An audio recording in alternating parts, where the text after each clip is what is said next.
Human Rights Watch has in a Friday report called on Israel to stop shooting Gaza civilians. The rights organization said Israeli forces have killed 4 Gazans and injured over 60 others since the beginning of 2014. The victims include women and children. Most of the Israeli attacks took place in the so-called buffer zone along Gaza's eastern perimeter, stretching from the town of Rafah in the south to Beth Hanun in the north of the blockaded Strip. In recent years, dozens of Gaza civilians have been either killed or injured by Israeli forces in that area. The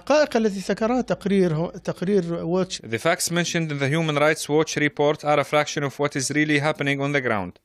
There are daily Israeli military attacks on Palestinian civilians and their properties.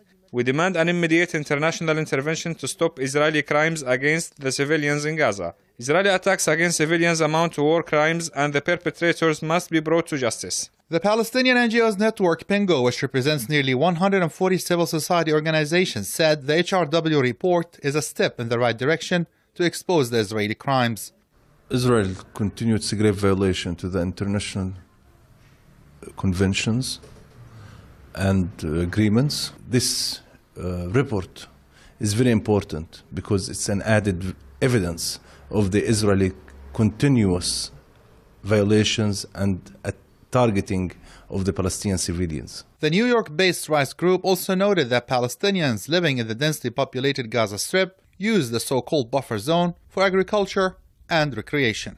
Rights groups say Israel's use of lethal force against Palestinian civilians is a grave violation to international laws and norms. Ashraf Shannon, PRESSTV Gaza.